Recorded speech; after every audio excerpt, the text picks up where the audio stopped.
It's still the conversation on Lagos television, and of course today we're looking at the calls for the release of Nnamdi Kanu. For everyone, I'm sure we all know Nnamdi Kanu is a Biafra IPOB leader, and as it stands in Nigeria, that group has been proscribed by the Federal Republic of Nigeria. And days ago, we understood some lawmakers had written to Mr. President calling for the release of Nnamdi Kanu, but we do know he's currently standing trial in Nigeria for treasonable offences. And for close to 9 years, he's been in detention since 2015. And of course, he's been in and out of court, seeking for his release and seeking for bail. But day in, day out, of course, that bail has been denied. For those who are calling for the release of Nnamdi Kanu, do they have a valid point? And for the offense that he's also standing trial for, is he able to get bail on that particular offense? We do have a public affairs analyst in the studio this morning, and together we'll be taking a look at the recent calls for the release of Nnamdi Kanu. Razak Olokoba is joining us in the studio this morning. Good morning, Razak. Thank you very much. Good morning. Good morning, program today. Let's quickly backtrack a bit. We do know that before 2015, Nnamdi Kanu was, of course, in prison. And for some reason, he was released on bail.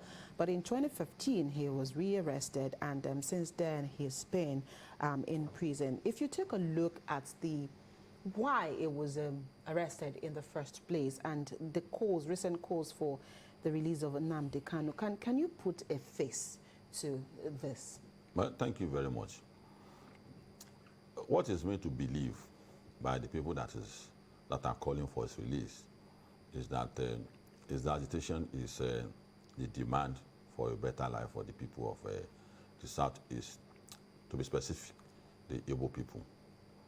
And if that is the case, when issues like this arise, it looks a bit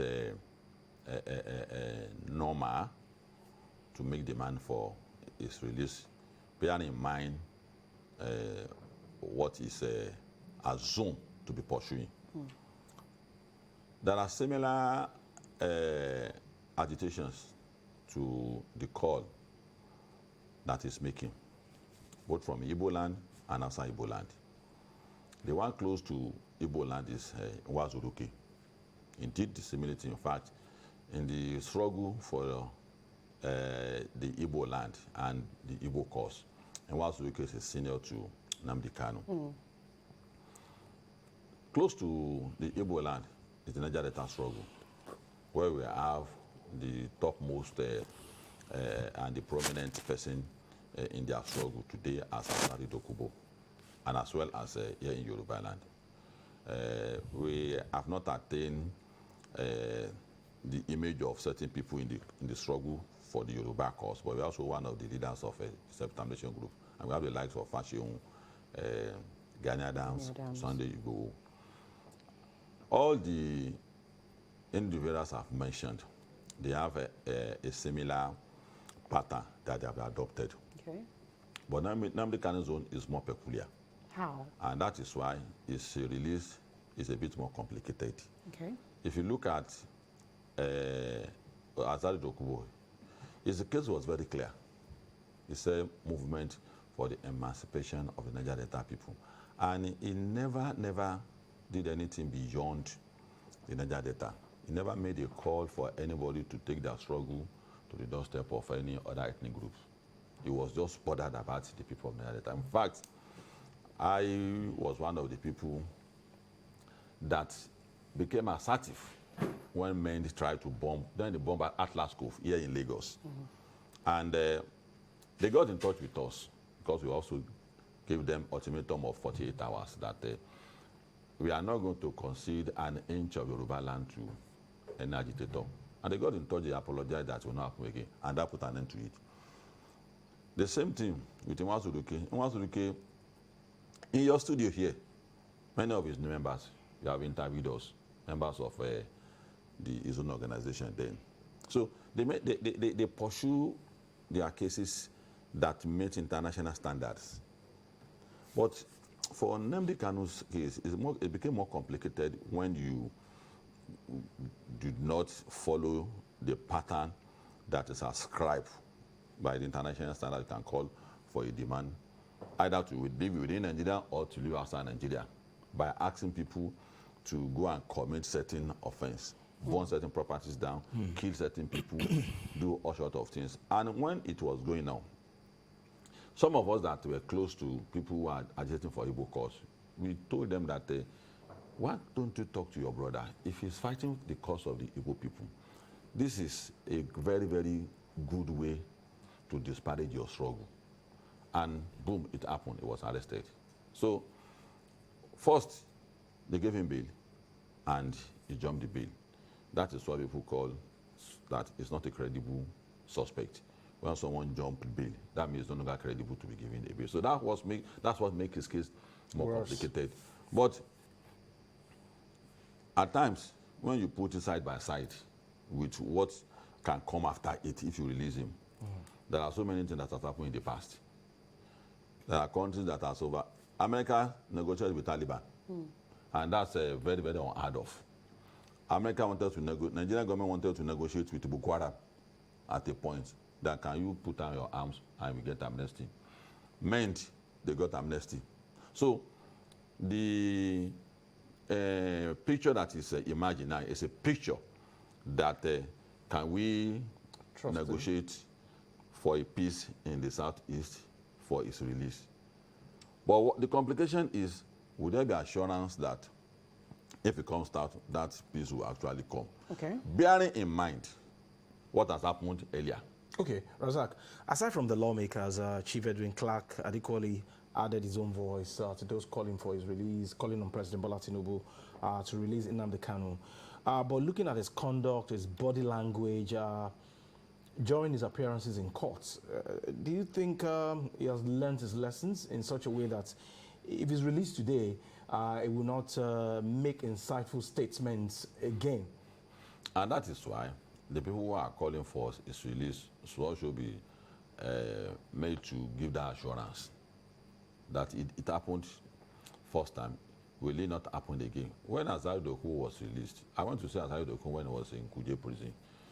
So, and when he came out also, we also saw him. And you can see that even if there's a misconception about his demand when he was arrested, that misconception, he cleared when he came out, that I'm not after the breakup of Nigeria, I'm not after anybody's life, I don't want to rupture Nigeria. All I want is a good life. You see Kanu acting all sort of dramas each time he's in court. So that's what I'm saying, that when Ganada was also arrested and released too, there was also that assurance. Sunday just came back. He didn't make any. So, and that's why I say there are so much complications, and that is why the people that are calling for his release have not done their work very well. But part of what's...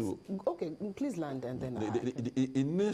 They need to give that assurance. They need to demonstrate that if I come out, there will be peace. It has not demonstrated that. That's one. Number two, one of the beneficiaries of his incitement is even the president. During the answers, before he was arrested, we saw many videos live when he was calling that, go and burn TVC down. And they did burn it down. I don't know whether they are for IPOB, I don't know whether that can be ascertained. But he did say that. And those are part of this, they are going to hold on to him, that you called for this and it happened. So I don't know where his pattern came from. Anywhere in the world that you are waging struggle, your struggle must have sympathy. I have a sympathy for Igbo cause. I have a sympathy for Arewa cause. I have a sympathy for Ijaw cause. But Nnamdi Kanu has ruptured many, many sympathies that Nigerians have. And outside Nigeria, that are for the Igbo cause because of his strategy. So that's why I'm saying that it shouldn't be only your people that understand the cause you are fighting for. The rest of the world must also understand the cause you are fighting for. There were so many people. One of the best self-defense speech given by political prisoners in the war was that of Fidel Castro and one German revolutionary. Well, if you listen to what they have to say about why they had to strike, why they have to come back on what they are doing, you will have sympathy for their cause. And if you listen to people like us, that Yoruba cause is what we are after. We want a regional arrangement where we have common transportation, common education, common security system. Nobody will say that what we are doing is illegitimate. Right. But when you hear Nnamdi Kanu speaks, There are Igbo people who say that this is not what we want to. Okay. We will be isolated.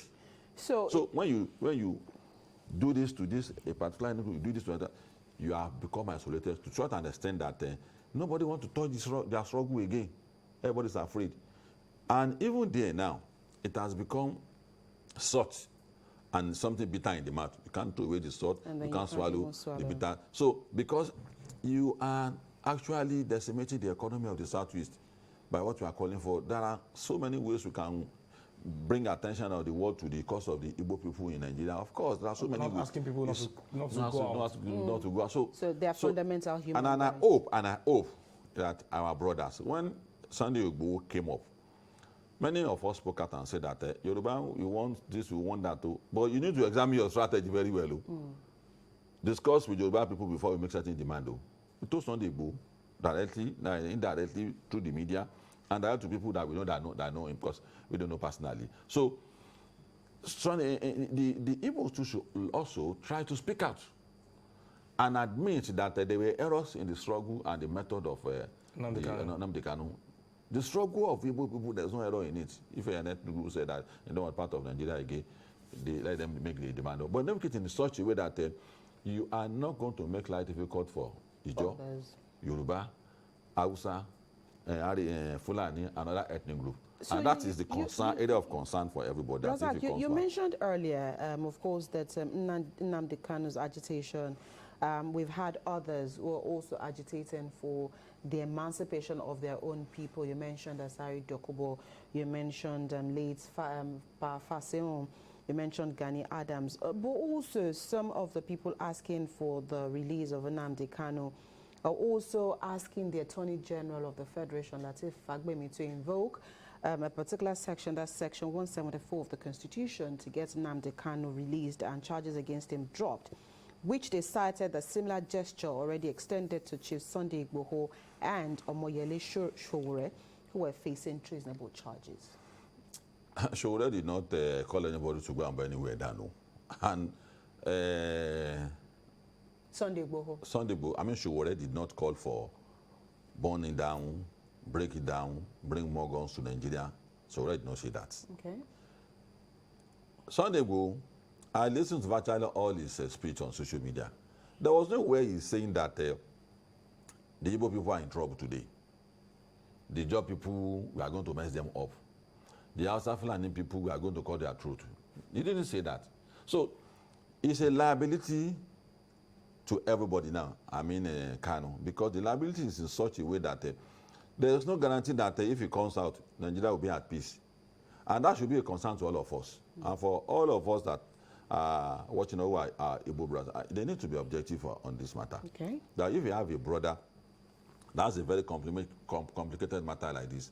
It is your responsibility as an ethnic group to simplify it for us by giving assurance that there's going to be a repeat of what has happened by the charges by dropping and running away, or by doing something more fierce and more violent than what he has done before. There should be assurance. There is no such assurance up to today from anybody that if he comes back, things will go smoothly, there will be no issue.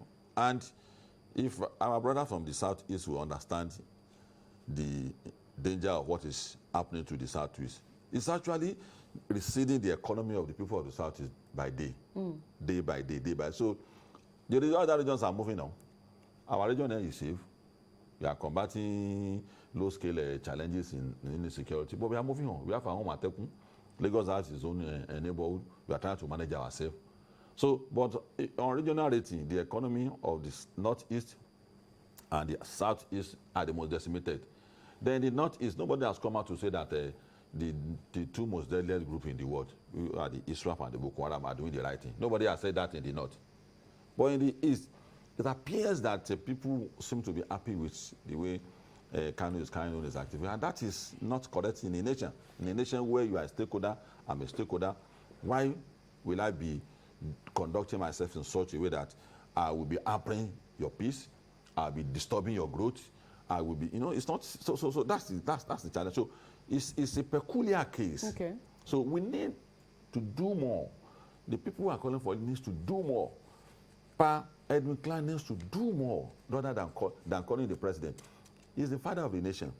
He also has a responsibility to make sure that the country is also at peace. And part of the responsibility is also as a father. So you said earlier that there are no indications that if Nnamdi was released today, he will keep his own side of the bargain by ensuring that the Southeast, which he represents, and the entirety of Nigeria is safe. But part of the plea bargain, if he does, you know, enter into a deal and he promises to be at his very best, do you think that it will still be uncalled for the federal government of Nigeria to reach an agreement with Nnamdi Kanu, even if he promises to rescind all of those words that he had used in the past? Let him demonstrate that in the court. Before Mandela was released, I think a year before Mandela was released, they will bring him out to talk about with his people. They return him back to prison. Clark was watching him. Butter Clark. He was watching all the attitude, the gesture of Nelson Mandela. And that was why he was able to become the president. The winning side, the winning Mandela side, was that all the white people in the South Africa, let's throw them into the ocean. So they dare not to do that. Also, when we are coming out of the Civil War, they profiled all the military officers when we came out of the Civil War. And some reports were sent to all the prominent and stakeholders in Nigeria that certain people should not be allowed to emerge as the president of Nigeria. That if they were, in fact, Murtala's name was one of them. That the role Murtala played, Dimka's name was there. Scorpion, the Black Scorpion's name was there. Obasanjo was not part of the Obasanjo said they say Obasanjo will maintain a balance. So, in his own case too, before you will be released, you must demonstrate by your gesture in court, by your conduct, by what you are going to say in court. But if you have not demonstrated that, and the security network in this country, don't let us joke with them. They have their own way of finding things that there are things going on in the Southeast. Who is behind it? There is a likelihood that there's an intelligence report that it might be part of the decision that some of those things are happening. It might be part of the decision. So there are things they know that we don't know. And that is why maybe it's still there. So to begin with, if anybody wants Kanu to be removed, to be released, his first, his gesture must change. His posture must change. And whatever report they have that they are indicting him in which, the network is using to issue that instruction. The intelligence report will also know that he also used that network to set out peace message to his people. If Edwin Clark has not done that, if all our brothers have not done that, they are not being fair to the rest of us. What did we do? I am one of the co-founders of the first self-determination group in Yoruba land. I was the first 32 members that fought the Odua movement before OPC break away from us. But when OPC had their own issues and main organization, we were forced, the stakeholders, they called us to form what is called the coalition of Odua self-determination group. And since that time, the tide of killing, violence has stemmed down. That mechanism is available in the East too. Let them use that mechanism in the East too. Okay, but so if you have not demonstrated that, that there's an effort, there's a regional mechanism to do that. On your FIFA, Alafin for your, let's say, Bolage, and in a way, maybe the Obasanjo in that time too, took part in the decision that said, no, we don't want crisis in Yoruba land. They play very prominent too, including the president, the current president today. He was attacked severally. His command was attacked for that. You know, when he was the governor, several. So, but they brought it down. Many souls were lost. But they brought it down. So, anybody outside Yoruba land will know that these people have a mechanism for resolving their own crisis. Look at the security situation. I'm one of the co-founders of Amatekun.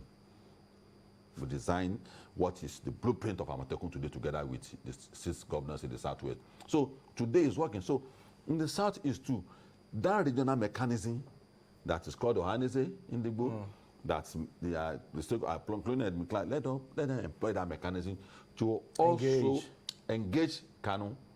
It is then the federal government will know that, okay, this is a clear commitment. Because when that time, governors waded in, senators waded in before he was released. So this time around, the assurance this time will be more graphic.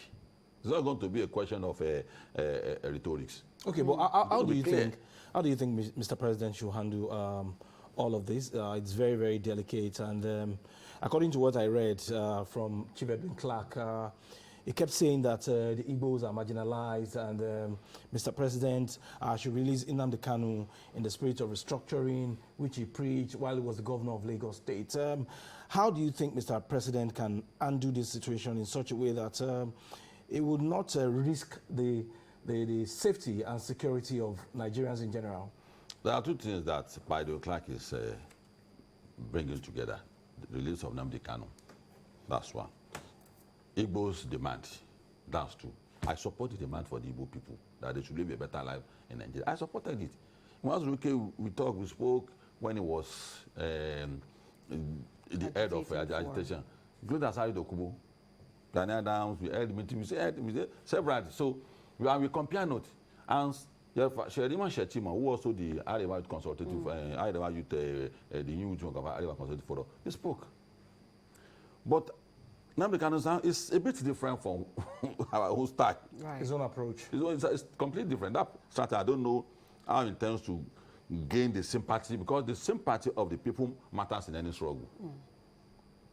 In Palestine today, if you admit the call by the people of Palestine to cease fire, Netanyahu will not take anybody serious. But they have conducted themselves in such a way that the entire world now sees what they are going through in Palestine, and they need to make demand for them. So, but Edwin Clark should do more. He needs to do more.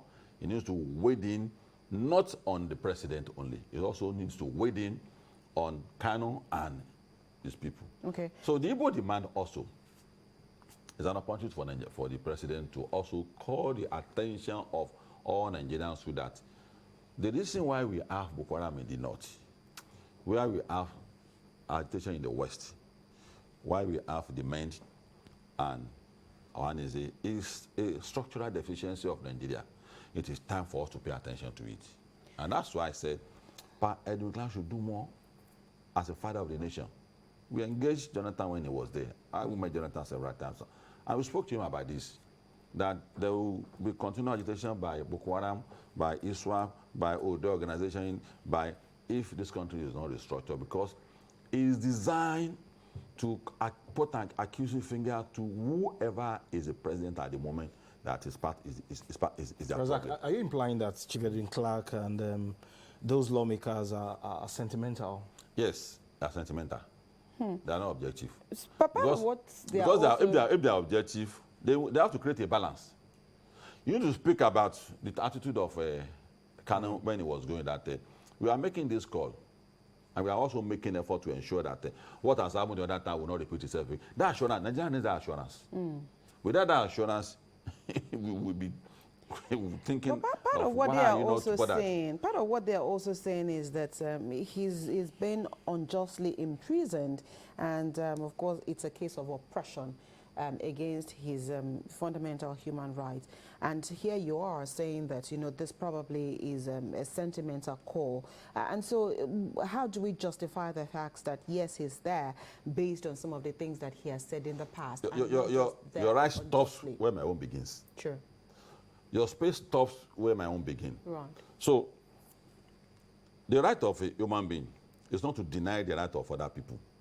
And that's exactly the picture everybody see about, say, all the speech of Kanu. That come to Lagos, come and destroy Lagos, we are going to take over Kanu, we are going to... It's not those You can't incite. They are unforgettable. It's difficult to forget such thing.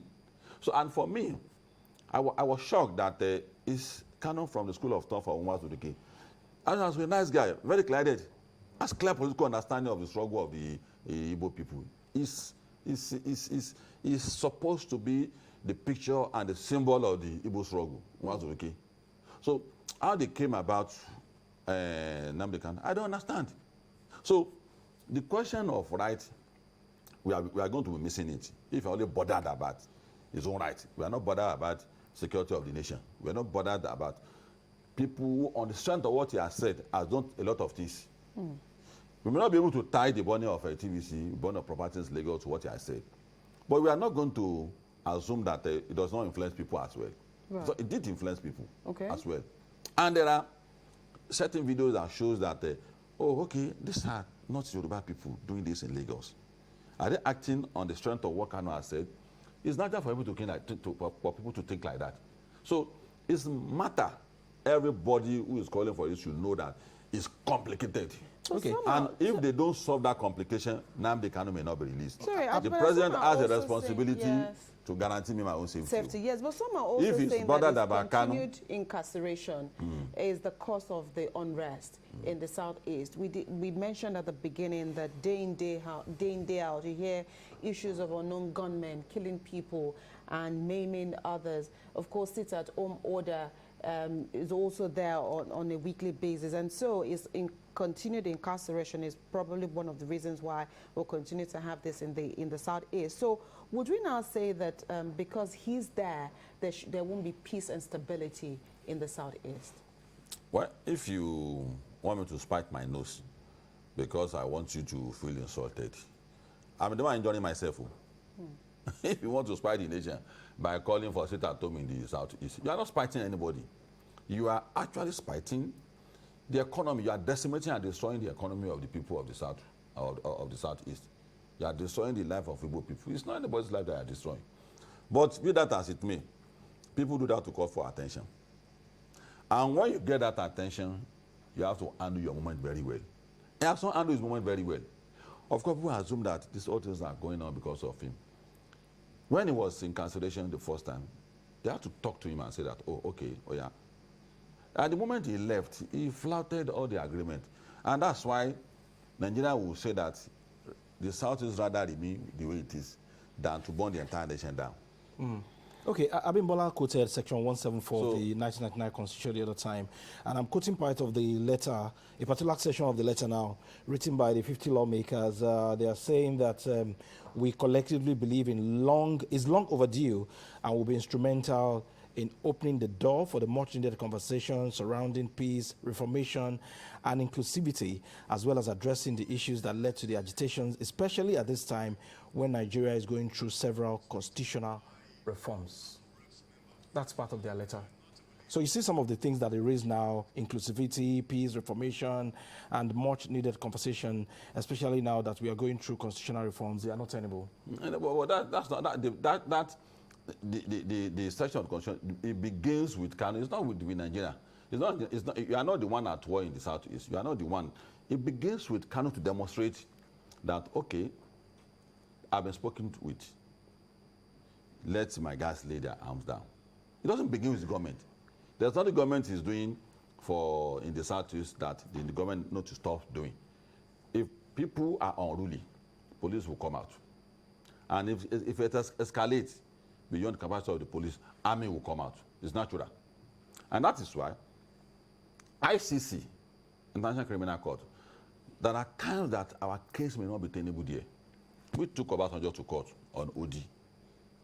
And the moment certain situation occur in any nation, there's a code that will be activated anywhere in the country, a security code. Once it's activated, the question of human rights is suspended. The moment you kill a soldier, the moment you kill a police, don't talk about human rights again. And that's why when instance happens, we want those young men that the moment police station is burned down, don't go and raise any flag there that United Nations says anything though. It's a universal standard. And that is why your case will not be heard at ICC. So in the case of Kanu too, the moment certain situation occurs, this whole question of human rights is suspended. That's why you know America say anything. Nobody does that in America too. If the sit-at-home order rather is suspended now, would that be a right step in the right direction, even while it's still in detention? If it is clear that the instruction comes from him, if it is clear that this is it's Kanu's instruction that there's not going to be sit-at-home again, then we know. And his gesture in court also, and the speeches in court also signifies, tallies with those instructions. Of course, people will tend to get more assurance. That's not enough. People tend to get more assurance. Nobody was arrested when Kanu ran away now. The governors were not arrested. Senators were not arrested. the people disruptive for him just say that, no, I did that, I didn't say that, she will not. So there will be more assurance. We are going through a low-scale war in Nigeria. Should it be in black and white? Yes, in black and white. And it has to be demonstrated by what you have said, that Satan told us. So must be suspended and all other things. We are going through a low-scale war in Nigeria. We can't afford to go beyond the limit we have got into. The police officer, the army, the navy, they are families, they are human beings. We should be bothered about them too. So any situation we are going to work out to make sure you don't call them for duties also, to have a peace of mind also. You must try to work it out. Okay. The fact that they have signed that they can die for the country, they can't die needlessly. Okay. If they do that, we are not being fair to them. Razak, so Kanu also.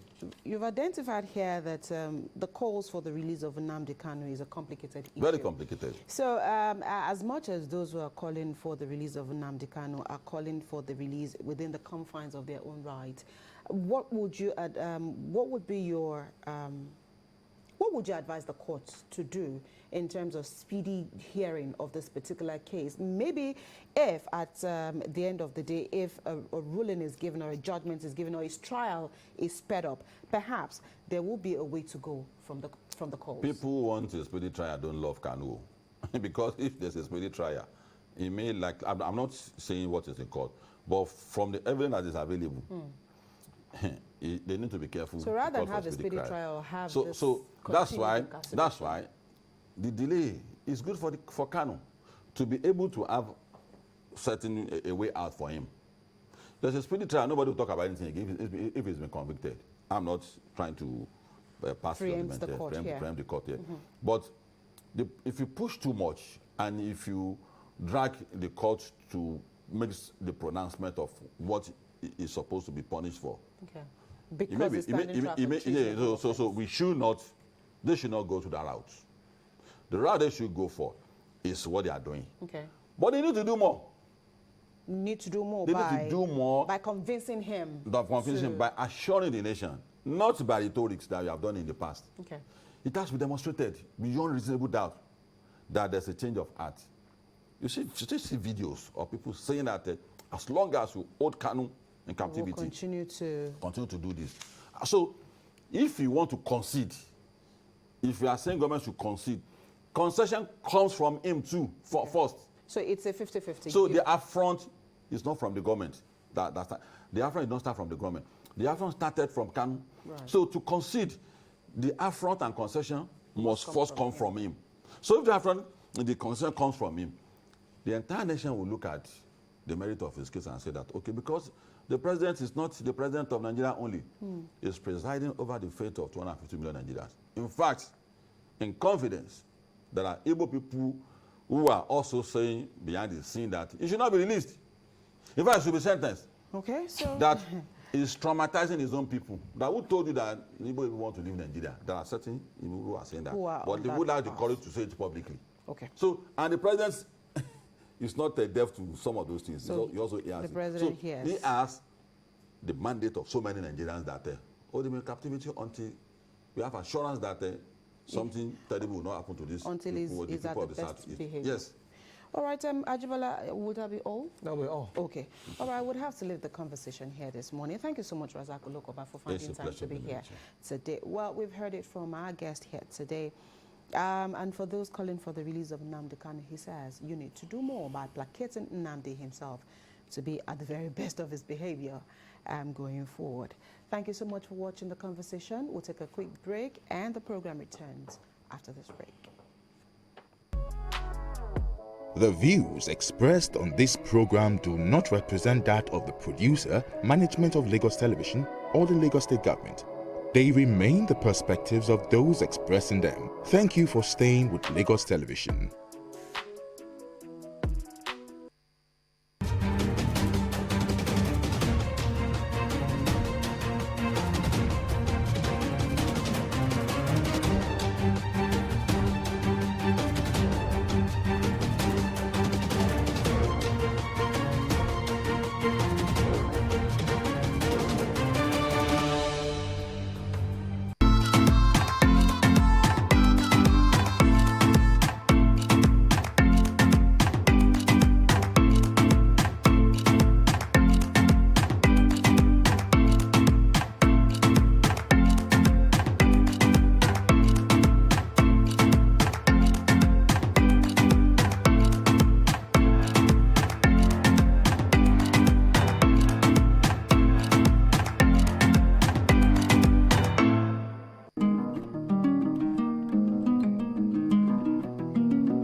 I say